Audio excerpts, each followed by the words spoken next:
G'day and welcome to Now We Can See It, and we're doing our very first special here at Splitters Farm in Bundaberg, Queensland. And we're here with Hunter. Paul and Kate from Paul and Kate are the Feel Good family, and they have incredible blogs, podcasts, and also Spotify music play systems. So they also have a book that you can download, which we're fortunate enough to meet them along our travels here in Bundaberg. And I just must say I'm in awe of both of you, watching you on your movies and how you just speak, and you're so comfortable and you deliver such incredible information, because I'm sure everyone would agree that when you decide to travel, there is so much to know. Can you just tell us a little bit about when you got started, how you got started, a bit of your history? We commenced this journey now, it would be close to 6 years ago. Wow. And we were on a road trip. No van. We didn't even own a tent. No, we were not campers. No. At all. Really? And we were going along, and then Kate was hitting me with the big questions. You know, what could you do if money wasn't a problem? What would you do if you could do anything you wanted? And I said, well, I travel Australia and document it. You know. And, Yes. and this was really born out of the idea that we had 4 years of IVF to make our little miracle Jasper. Oh, unbelievable. And so then when he came along, we weren't experiencing the joy of being a family, because I was just working. You know, seeing him asleep when I left work and seeing him asleep when I got home, and that was causing an issue for us. And so we went, right, you know, something's got to give. Yeah, that's right. We had that moment that I'm sure lots of people do, when you just realise there's something more important than what we're doing. Yeah. And it definitely brings that closeness too, I find, away from the hustle and bustle of life. We just knew if we didn't do it then, we probably wouldn't do it. There would always be the next big career move, or you know, the next big thing that was going to keep us grounded. Yes. So we said, okay, let's do it. And then we thought, holy dooly, how do we actually? That was what actually do we do? the biggest question for me was. Financially, we were over our heads in debt because of IVF. We didn't have a house to sell. We were really financially in a bit of a pickle, you know. Well, we were living week to week, like so many people do, you know. And so we did two things. Before we got home from that road trip, we went to Office Works and we bought a massive whiteboard.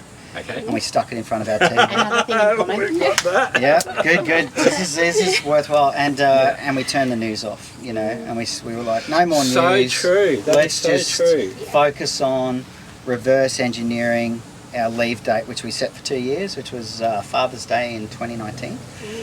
And let's visit some caravan shows. Let's figure out whether we want a motorhome or a caravan. Do we want a tent? What are we talking about? How can we get rid of our debt? We bought The Barefoot Investor by Scott Pate. Yes, same. Oh my goodness, so much in common here, you guys. And actually read it, you know, like 1 and 2, actually. Which is good. Yeah, we've actually just got the kids version for Jasper, which he's reading now, and that would be, you know, the biggest advice we could give for parents if you've got kids out there to. Give them some financial intelligence, because that's pretty well lacking in schooling. So, and certainly that's was a big lesson for us. And anyway, 2 years later, boom, we drove out of the driveway thinking, what have we done? Oh, towing a 3-ton van, and but having faith that it's going to work out, and it's you know, your name is just ideal for that. The feel good. As soon as you feel good, everything's good in your day, isn't it? Yeah, you know, so it's what you make of your day. Totally. And I know we've spoken to a lot of people, and we're part of that as well. We've worked full time, had our vans, travelled when we can, and thought we'd love to do it. We'd love to do it. We'll do it after, you know, our parents are elderly. We need to make sure they're okay. We've got kids. We don't want to leave our kids. And why leave it to when you're older and you're not well and you're not healthy? And, you know, in October this year, our life, getting a bit vulnerable, sorry. Our life was turned around. I thought I had a pinched nerve in my shoulder. And it turned out that I've got multiple incurable brain tumours. GBM4s, so they cannot be cured, they cannot be operated on, and I'm just having adverse reactions to the chemotherapy. So I started my own real positive blog, and you look good, you feel good, you start your day good. And I guess that's what you're doing with travelling. But for us now, instead of putting travel off for another 5 years' time till when you think the stars are in line. You've got to do it. So there's no time like the present. And I think that for everyone, you know, if you've got a desire to do it, the episode that I watched of yours, that just really hit home. So I know you've got a lot to offer. A lot of the viewers, get on and watch these guys, the Feel Good Family. Rattle off where they can find you guys. Oh gosh, well, we're on everything from YouTube, you know, we're on all the social media accounts, Facebook and Instagram. TikTok, we've just started dabbling in TikTok videos, which has been fun. Yeah, it has. I think I just want to acknowledge what you just said too. I mean, it just, I don't know, do you need to wait for a health scare, you know, or something like that? Too amazing. We got to have dinner with you guys last night, and we just think you're one of the most stoic people we've met, so you get it. Yeah, you do it. I got this. You got this, yeah. Good on you. So one of the main things from a bloke's point of view is you're driving out of the driveway, you have no job, no income, but you have the cost of fuel and everything else, and for yourselves as well, we have a child. So how do you go about, I guess, some sort of income to assist, and also schooling? How do you incorporate that when you're traveling? Yeah, I think you know, the first rule before you roll out the driveway is to make sure you like each other. So very important. Yeah, that sets the tone for how the rest of the trip. Well, you're in a small space together, aren't you? In each other's bubbles. By your side is important. Yeah. I guess everybody's situation is different, but for us, we didn't have property to sell to fund our travels. So in that 2 years, we knew we had to pay off our debt, and we saved enough to have our vehicle repayment. So at that stage, we had a loan on our tow vehicle, we had a loan on our caravan, and we saved and worked as hard as we could in those 2 years before we set off. Yep. We knew that we were covered for 2 years. I think that's it. I think financial pressure, they liken it to you know, torture when they, you know, with the prisoners of war, like water torture. The way it affects your body, stress. you know, and we just thought, okay, if we could just remove the financial stress, then that'll make a big difference. But to really answer your question, Jason, I gripped that steering wheel for 3 months and just thought, oh, you know, I've thrown away my career. I had colleagues saying to me, what the hell are you doing, mate? You know, like, this is crazy. You know, do it when you retire. You know? Yeah, we had a lot of people say to us, what are you guys doing? Like, it's irresponsible, and what about Jasper? And you know, what about Jasper was a huge one. And he's done nothing but thrive. Yeah, he's thrived, we've thrived. You know, Kate likes me a bit more. Which is absolutely. I mean, I must agree. I agree with that too, because you're away from all of those day-to-day stresses. And we only had this conversation in the car this morning, that being away, and there's just definitely a higher level of closeness when you're away and you're doing this and you're together and you're not thinking about all of those other pressures in life. So life's a bit simpler too, I think, because you're not caught up in that busyness of your day-to-day life and everybody else's. You can just slow down, unplug a little bit. You become a conscious consumer. Yes. You actually think, well, hang on, is this going to add value to the lifestyle? How much does it weigh? You know? Does it have more than one use?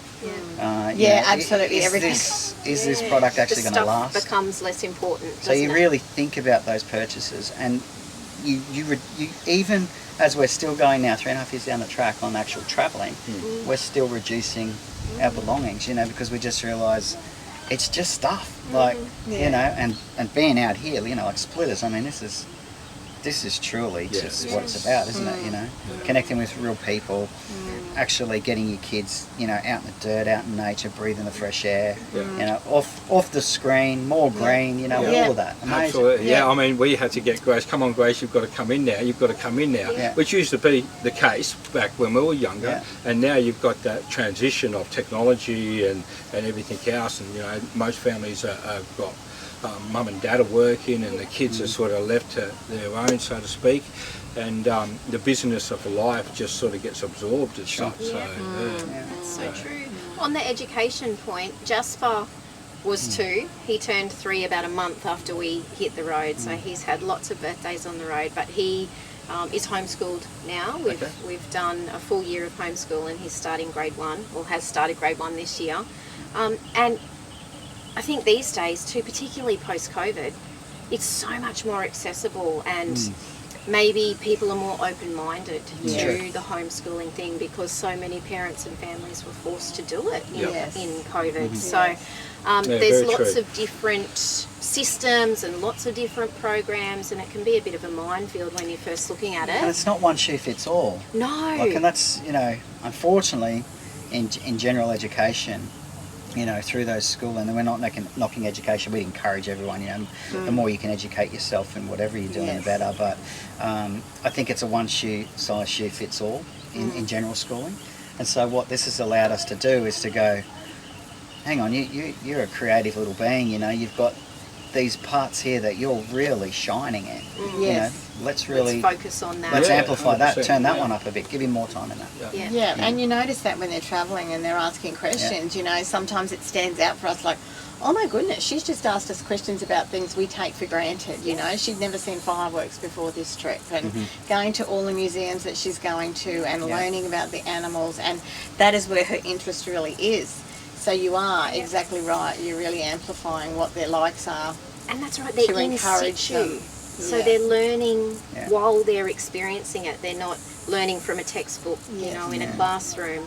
They're actually there, and I think that's the best part of it and getting to experience it as parents as well, being there for all of those moments. I remember being in the Northern Territory, and it was like First Nations, Indigenous art, all of this geography, history, culture in the textbook, and we're sitting there looking at artwork that's 9,000 years old up in the Northern Territory at Uber, and I'm just going to Kate, holy crap. You can't learn better than what's better, looking at this or reading it in a book? This is total immersion. Exactly. I mean, it's a trip. And then we meet those local guys down at Cahill's Crossing, where all the crocodiles are, and he's telling me about watching the water, and he knows when it turns a certain way, which is the time to cross. And oh wow, I was just like, this is priceless. You can't put a price on that type of experiences, and life is very precious, and being happy is certainly right up there with oxygen, isn't it? That's definitely happy wife and oxygen, isn't it? And caravanning. So thank you so much for your time. I know you're such busy people, but I just really wanted to acknowledge both of you, Kate and Paul. So it's been great to meet you guys and spend some time, and Jasper and Gracie have hit it off. So I know, and he's over there making his own movie. No, it's great. I'm sure we'll cross paths again with you guys. I hope so. We'll be following you.